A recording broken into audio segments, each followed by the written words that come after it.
Hey up everybody, and welcome back. Alright, time for a new project. So, what I decided, well, I've been thinking about it a little bit, and I decided sort of two parameters for this project. One, I wanted it to be a little bit cheaper than the last few, and the other, I wanted it to be a little easier. But as you know, excuse me, get settled here, I like to do something different every time. I have a few, or there have been in the past, a few YouTubes that I watched religiously, and then I've stopped watching them completely because one of two things: either they just keep doing the same thing, which gets a bit boring after a while, or they sort of get, I don't know, they become YouTube personalities, I suppose, and then you get videos of them having barbecues and whatever. So I don't want to sort of degenerate into that, and so I thought, okay, cheap and simple. Well, cheap means using the stuff I have to hand. So as I'm knee deep in BSA stuff, that means we're going to build a BSA.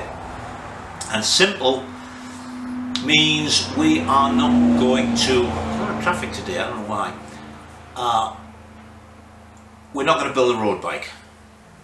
Two reasons for that, well, two main reasons. One, it has lights and wires and all sorts of stuff, and secondly, I've got to get it registered and all the rest of it, and then I sell it, and you know, I'm always a bit wary when I sell things because I hate having people come back and say, oh, you know, this was so and so.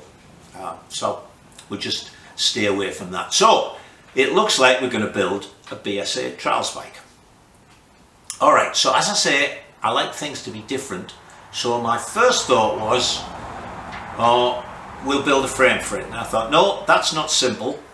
Plus, I've got a bunch of BSA frames laid about. So we're going to do a frame mod one. And I have one oil and frame left. You may remember it from the B50 I did, but we found it had a couple of bends and kinks in it, so I'm not going to use that. But I have about 4 B44 frames. So we're going to modify a B44 frame. We're going to use a B44 engine because I have about, I think I only have one 250 left. So I do have a 350, I do have a B40 that I was given because it was seized up and everything, and I put some, what do you call it, stuff I buy, Croyle in it, which is really wonderful stuff. And that freed up, so I haven't actually stripped it yet, but I do have a B40 engine. But I have about 4 B44s, so I thought we'd do that. So a B44 based trials bike, but with our usual desire to make it different. So let me start to gather bits together, and then we'll go through that. It's not going to be a particularly long video because even though I've got to explain some things on the way my mind is working on this, it obviously won't be that long. So what I might do, just for those of you, although I just said I don't want to become a personality, what we have been doing this last couple of weeks is paying out a fortune for our 2 cats. One of them got in a fight with this stray that comes around and got a sort of abscess on its side which had to be dealt with. So that cost us a couple $100. But then Tip, you have seen him, he's the big bruiser. Under this side, he had a huge, we thought he'd fought the cat again, but the vet said no, looks as if he jumped or something like that, got hung up and just tore himself here. It almost went right through sort of to his body cavity. So that had dead tissue in it and all sorts. That cost us an absolute fortune. But luckily, it's Linda's money, so I don't really care. So anyway, he's got one of these collars on, which is absolutely hilarious. You watch him walking around, and cats, you know, never walk around things. They've always got to slide past things. So he's got this collar on. He looks like one of those robotic vacuum cleaners. He goes along and he keeps catching, and then he'll back up and go around and catch there, catch there. So I've got like a minute's worth of video of him being stupid. I'll stick that right on the end, so if you're not interested, you don't have to watch it.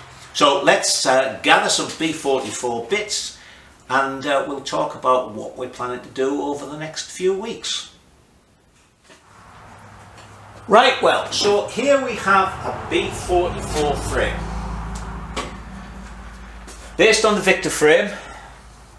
So this one is all welded, because the framing before this was like the C15 one, so it had castings. Well, this has a casting here, but the rest of it, the swinging arm, what have you, and all this is welded up.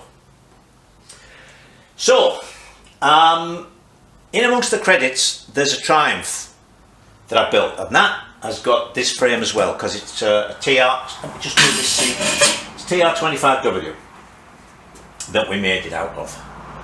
So, the C25, which was like the Starfire, and the TR25W, and the B44, I think I'm right in saying they all started off with this welded up frame.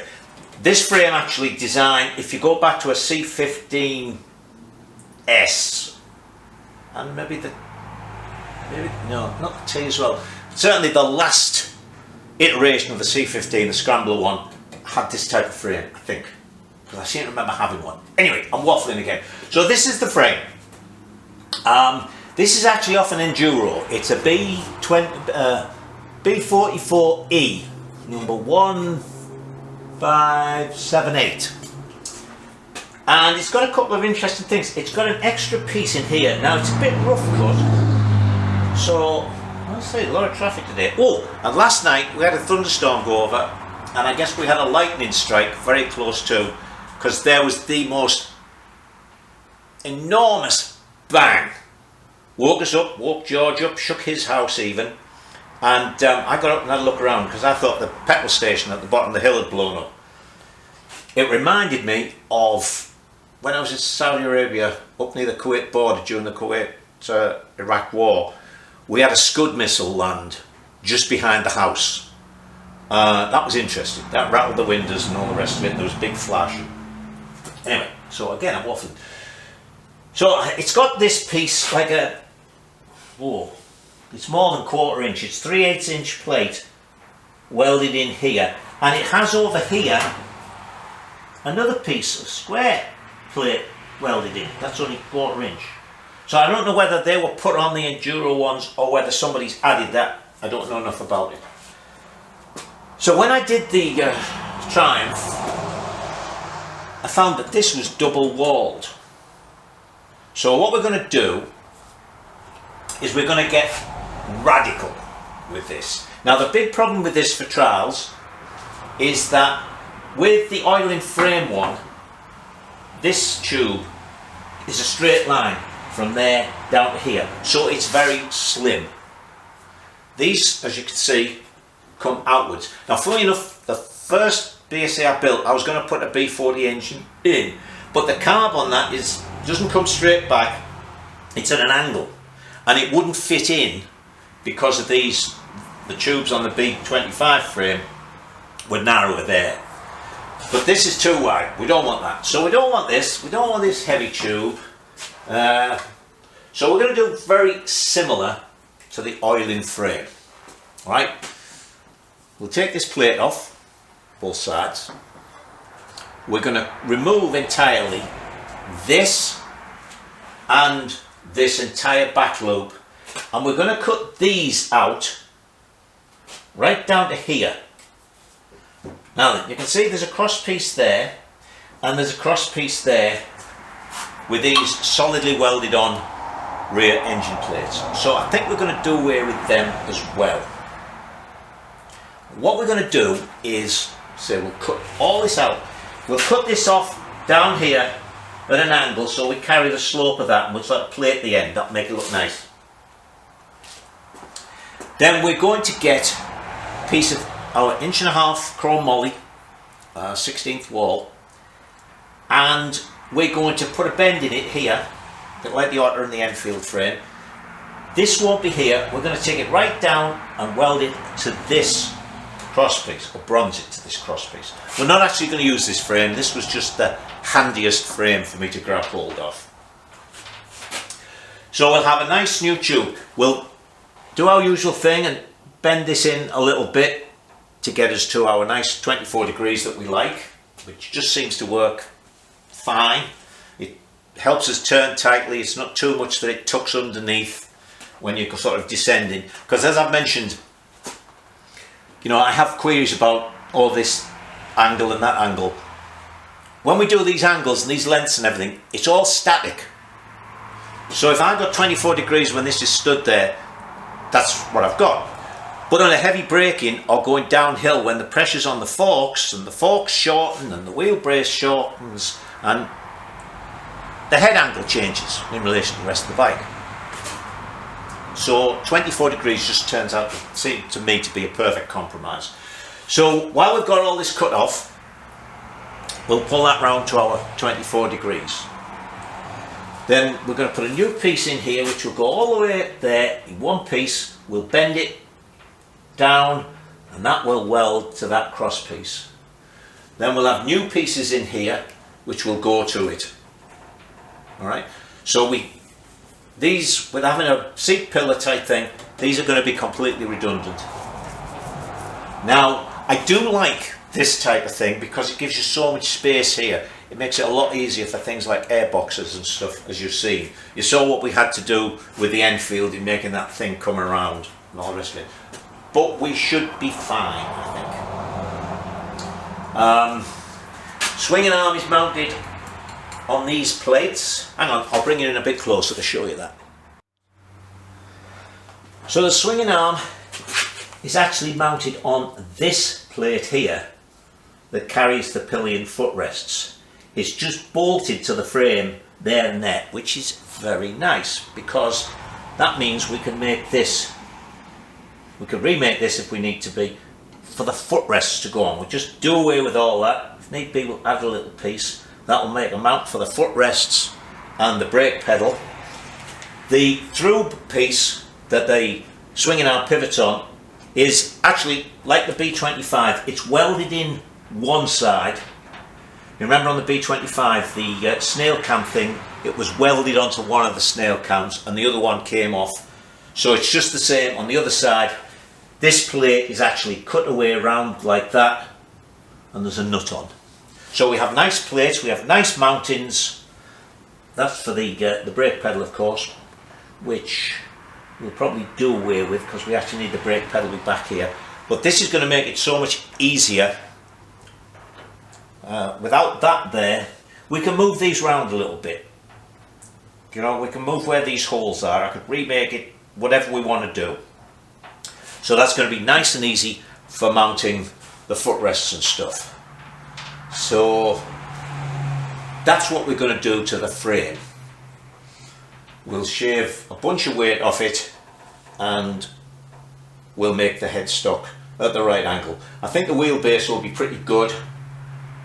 Not sure, we'll have to measure it. How long this is. What do we normally aim at? 14 inches, isn't it? Yeah, that's 15 inches to where the wheel would be. These aren't straight. So, and that's a casting. What I might do is shorten these, which is what I do with the others. We'll whip an inch out. We'll see when we've got a wheel in. We'll whip an inch out. It'll do away with that casting, which will save us a little bit of weight. Move us up, get things right. Okay, so next major thing is going to be our engine. Well, no, let's keep up with the frame, or with the chassis, shall we say. Now this is something actually I haven't really made my mind up on yet, but when I first envisioned this, I thought I'm going to make it very BSA, and as I say, I wanted to use up stuff. So I was going to use, I still might, a pair of BSA B44 forks. So that's them. They're obviously they're very basic damping. They're only the cone thing in the bottom. The steel sliders. We're going to weigh these shortly when I get the scales out.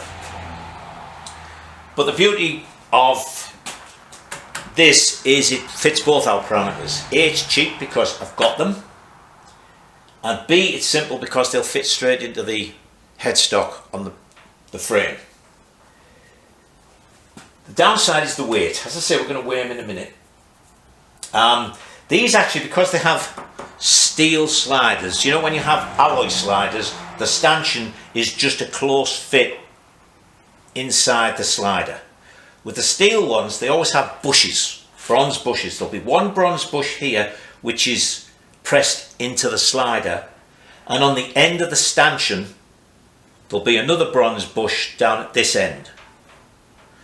And Charlie was telling me that a mod in the day was this top bush, you shorten the length of it, and that allows the forks to move more, gives them more fork movement, because instead of this end coming up and bumping after 6 inches, it's going to come up and bump after 6.5, whatever. I mean, we're not going to add 3 inches on, but it will help. They're a bit heavy. So the next thing was, while I was rummaging about actually looking for these, I came across our trusty old, I didn't realise I had a pair left, Yamaha 650 forks. Now, we'll find out about the weight shortly, but these are, I think, let me just check down here a moment. The BSA forks are 30 inches from the wheel spindle, or the centre of the wheel spindle to the top. Well, this is only, it's just under 30.5. So there's not much difference in that. I'm not sure how much difference there is in actual fork movement. But, so I thought I might use these. Now, I had the forks, but I didn't have yokes. So, on eBay, I saw a pair of yokes, and they were cheap, so I bought them. But when they got here, I should have checked up on this, the early Yamaha 651s were 34mm stanchions. Then these are 35. These are for the 34mm. Also, you'll notice that it's the type where the fork just pulls into the top. There's actually a lip in there. The later model ones, because I did have, where is it? What have I done with it? What have I done with it? I did have a top yoke, because I had a pair of yokes and the bottom yoke was bent, so I bought some and I ended up with a spare top yoke. You'll see they clamp up. I also noticed these are slightly different. Let me see that. You just see one side. They're not the same. So I had a rummage around and I found these, which are 35mm, the right clamp up and everything. So they'll work with those forks. So that's a possibility. So before we move off forks, let's weigh them. Right, well, let's see. BSA first. These have a couple of ounces because they've got the headlamp ears on.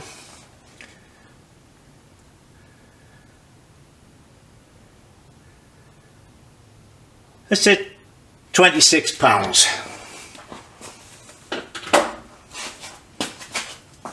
And these, actually, they feel as if they might be heavier.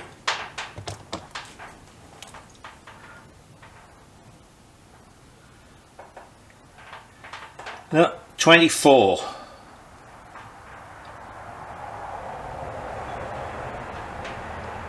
23 and a bit. So these are 3 pounds lighter. No, 23 and a half. Is that, are you settled now? 23 and a half. 23 and a half to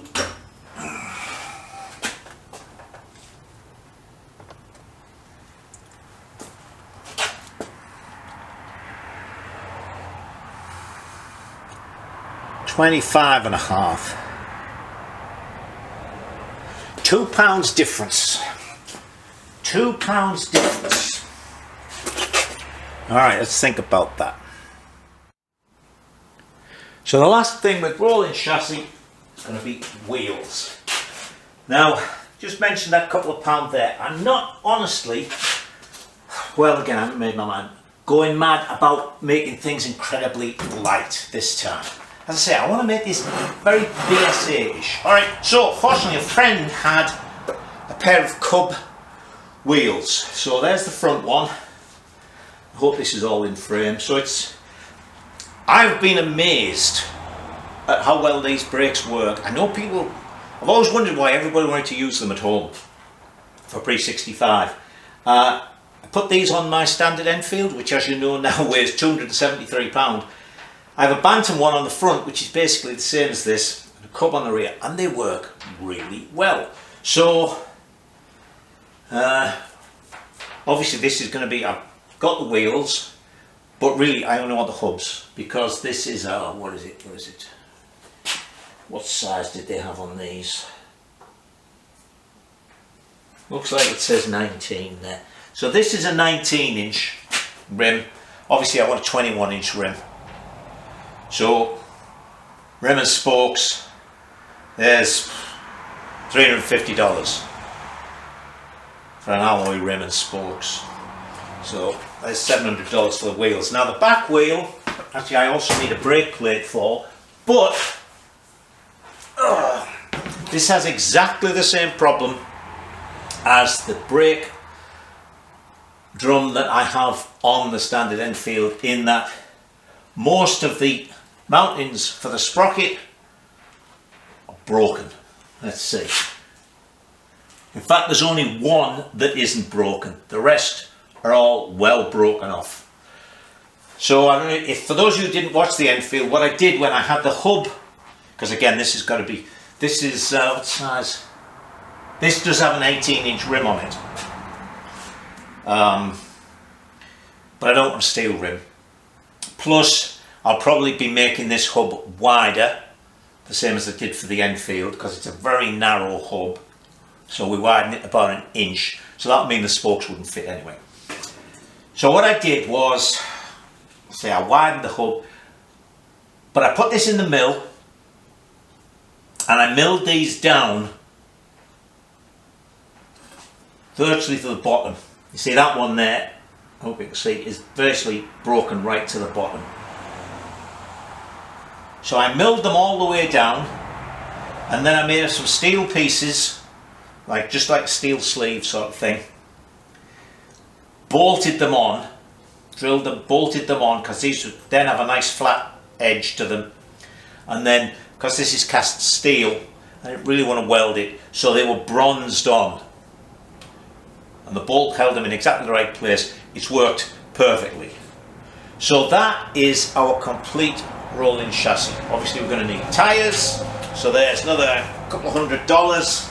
So just in that we've got, what did I say, about $700 in wheels, to about $1,000 just to do the wheels. Alright, so that's rolling chassis. Let's look at the engine. B44 engine. Don't worry, you're not drunk, it's laid over inside. These are just a pair of cases, which makes it a lot easier to move around. So you'll notice it's got a round barrel. The original B44s had round barrels, and they're very desirable, I understand. Now obviously they went to the square barrel, which is this one, because it gives you more fin area, better cooling, etc. But I do have two round barrels matching heads. One's a complete engine, and actually it might even be a B44E. It might be the Enduro engine that went with that frame. What was I going to say?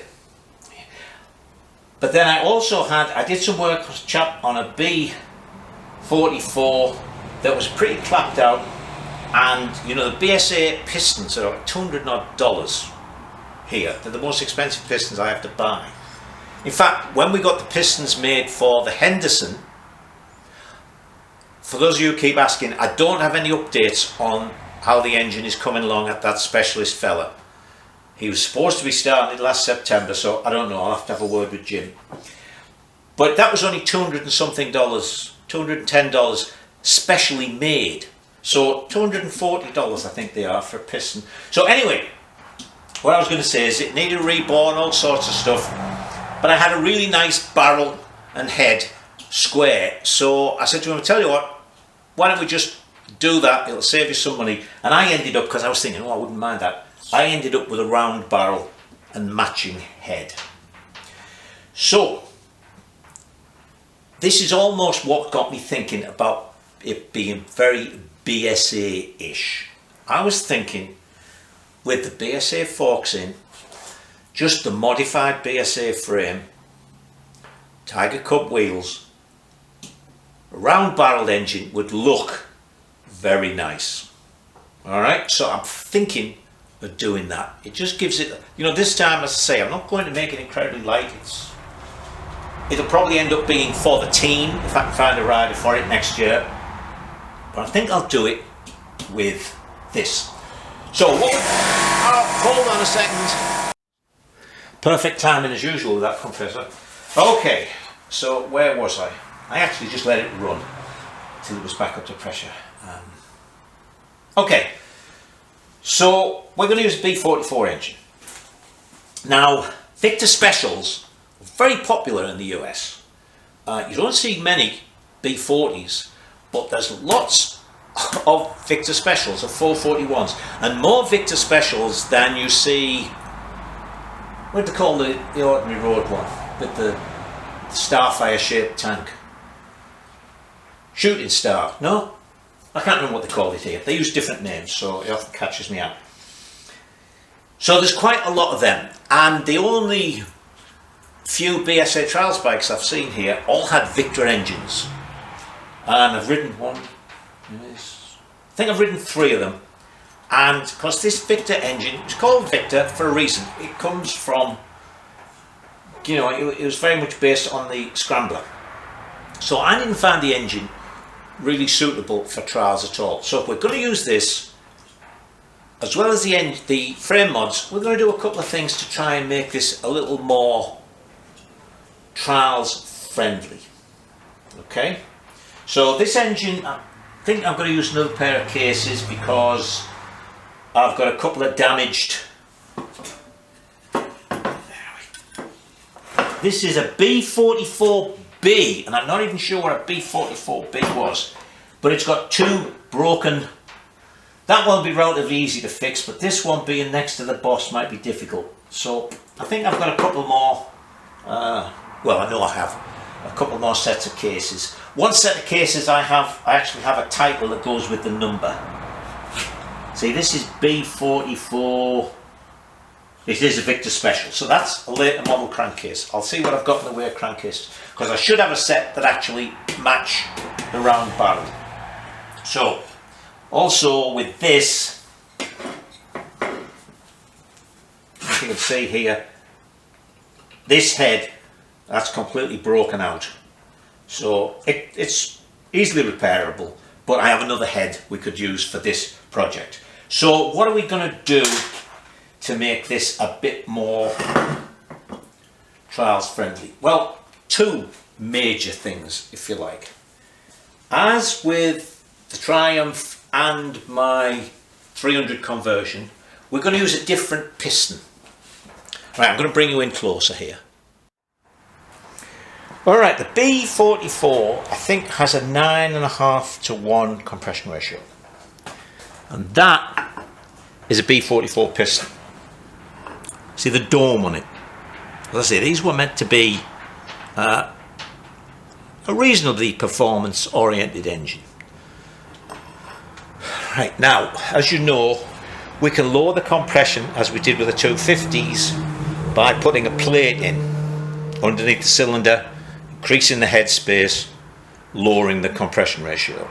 But with pushrod engines, that raises a problem that sometimes the pushrods aren't long enough. So what I did was find a suitable piston. So this is 79mm bore.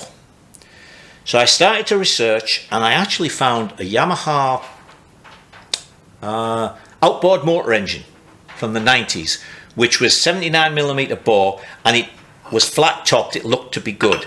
And then I came across this. Now then, if I put that with that gudgeon pin so they're about the same, see that? Completely does away with the dome. In fact, the top of this piston is a little bit lower than the top edge of that piston. This is out of a Honda NT650, the V-twin.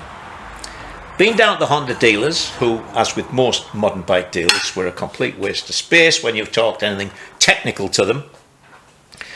Checked their computer and found you can still get, they still list standard pistons. I bought this one, good old eBay, and it was 20 some dollars, so I thought I couldn't find any dimensions.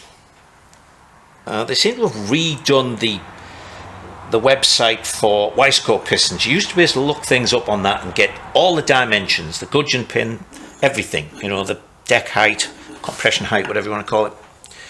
So I saw this piston cheap, so I thought, okay, I'll buy it.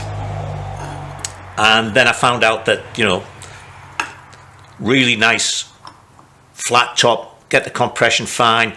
The pin is fractionally bigger, so again, just a slight ream job, just like to do with the BSA, because I don't know, I have to check.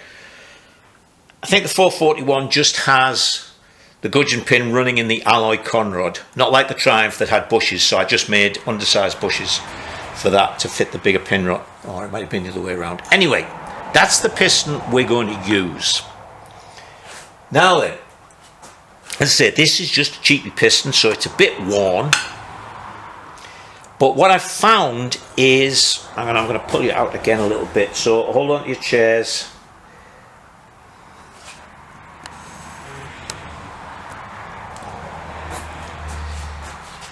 Both round barrels are right out to their second rebore. So they only have one more rebore. And as I said, so far I've only been able to find standard size pistons. So I checked, this one is a little loose. I might have a square barrel that has the bore okay, but I don't really want to use a square barrel. So I thought to myself, okay, you know, a BSA piston is $200 and odd. I can probably buy a brand new Honda piston for, I don't know, 125, something like that. I can get a brand new liner for this for, I think it's $150. So if I could find, for instance, another one of these, or if this with new rings on was reasonable, I could probably get this done for the same price as buying a BSA piston. But there's something I have to tell you about B44 barrels. Here we have your normal cast iron cylinder liner. This is actually out of the FJ1100 that I got the pistons, the liner and the piston out to do the 300 conversion on my 250. Now you notice it has a flange at the top. So the barrel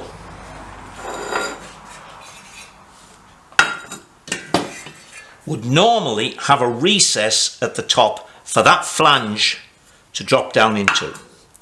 But you'll notice that this barrel doesn't. Right? See how thick that is at the top because of the flange? That's just the thickness of the barrel. And that's because these barrels, I don't know if they still call it that, they used to call it the Alfin process. What happens is this barrel, the alloy part, is actually cast onto the liner. Right? Now the way they do it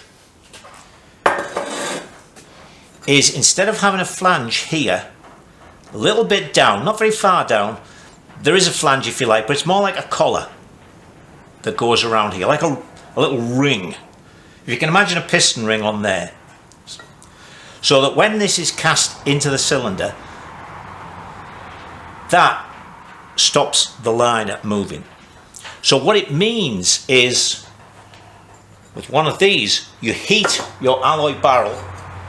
I mean, you can press it, but the best way, you heat this alloy barrel up. This alloy expands so much more than this cast iron that these just drop out, as you've seen in the past. Can't do that with this. What you have to do is bore that liner out. And then when you get to the top, you bore down until you get to that little lip that runs round it, and it's all out. And then the liner you get,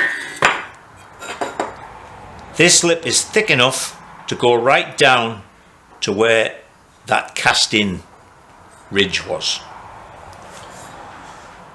Now, of course, as always with these things, I thought, oh, I'll experiment with that. This barrel is 5 3/4 inches long. My mill, and in fact most sort of Bridgeport clone mills, only have 5 inches of travel. Now I came up with a way to do this. The boring head will actually fit inside the barrel. So I thought, okay, I can set this going, go down my 5 inches, right, come back up, and then I'll lift the table an inch. The boring head will be inside that a little bit. Then I'll go back down again and it'll do my 3/4 of an inch. Now, I phoned my friend Dick, master machinist, and he said, whoa, I wouldn't do it like that. But you know, I got a feeling if I asked Steam Shop, he'd say, yeah, give it a go. So I might try it. I might take it, you know, I mean, Dick suggested I take it to him and he'll mount it up. He does all these cylinders actually in the lathe. He has a great big plate that he bolts these to, and then, but A, I don't have a big plate to bolt this to, and B, of course, a 6-inch stick out means you need a big boring bar to stop it just doing this. So I couldn't do it in the lathe anyway without some expense. So might take it to Dick's and do that, or I might just, what I was thinking I would do as an experiment is measure this, set it up, go down, maybe just do 2 runs and see, and then remeasure it, and if I've bored it out perfectly, then I don't see why I can't continue and do it. But anyway, if you're watching Dick, as you probably will eventually, sorry, but you know, we try these things. Alright, so that gets us our low compression. We do our usual thing with the gear in. We put the smaller gear on the end of the crankshaft and a really small gearbox sprocket and a big rear wheel sprocket. So what's the next thing? I thought about carburetors. Actually, if I move that around there,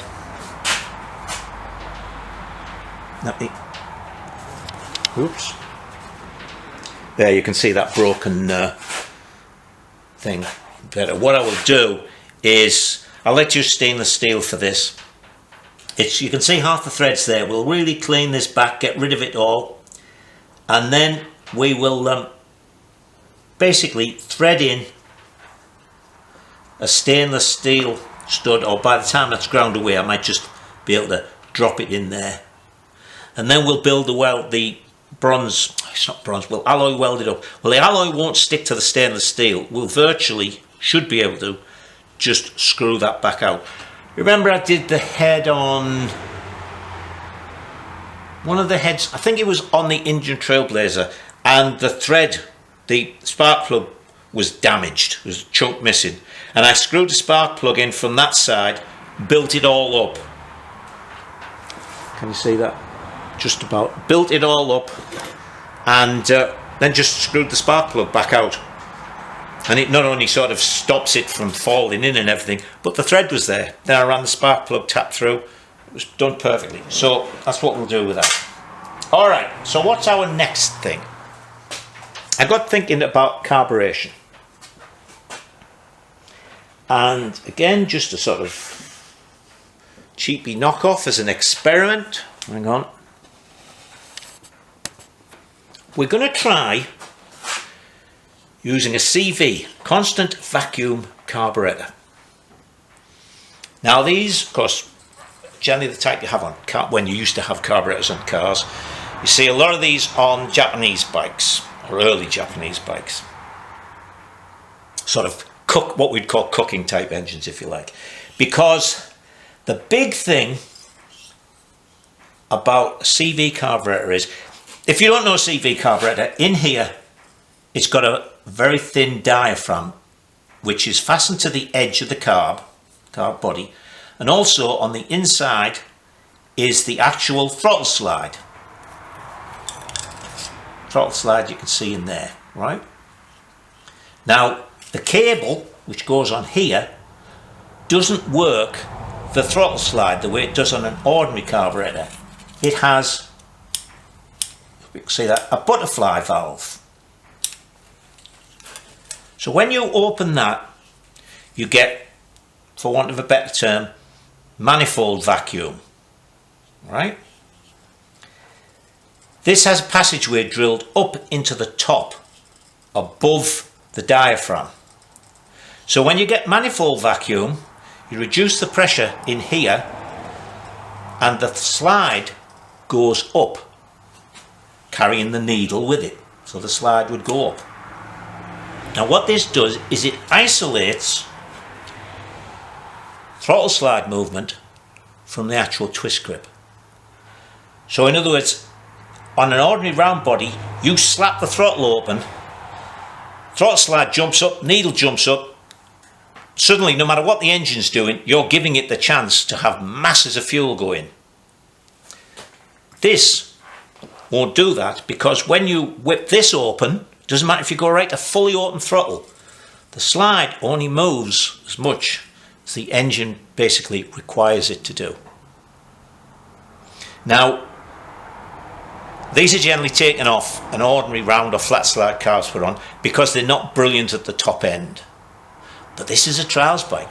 We don't want top end. What we want is clean carburation from throttle closed to, say, halfway. When you're juggling around, slight incline, might give it a bit more. But generally, you're on the pilot jet, you're on the throttle slide cutaway, and you're on the bottom half of the needle. So if you can really sort of clean up that bottom end by making it totally controlled by what the engine's doing, not by what your hand's doing, I think that will help.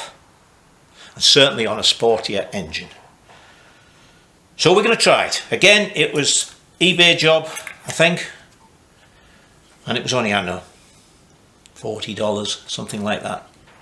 So we'll give it a go. If it doesn't work, we haven't lost a lot. If it does work, we can always buy a better one. Right, so that is engine, cycle parts, all the rest of it. As I say, we've got a repair to do here.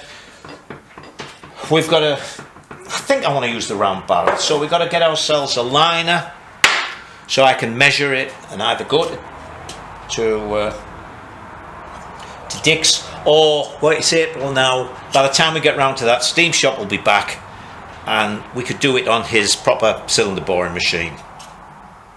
We'd bore this out on the cylinder boring machine, then put in the mill to take the little piece out of the top to get down to that. So that is our project. I am leaning towards, if I'm going to use this round barrel, hang on a minute. There, you don't want to be listening to a disembodied voice, do you? Alright, so I think that's covered everything. We've covered frame and frame mods, we've covered the fork possibilities. There'll be rock shocks, of course, on the back. We know which wheels we're going to use, and as I say, well, certainly the rear hub will widen that. We're going to have to make some mods actually at the front because, yeah, the spindle in the front wheel is a captive one. But the B44, it actually comes out of the wheel. What it does in fact is it goes through one, which is a clamp up, and it actually screws into the bottom.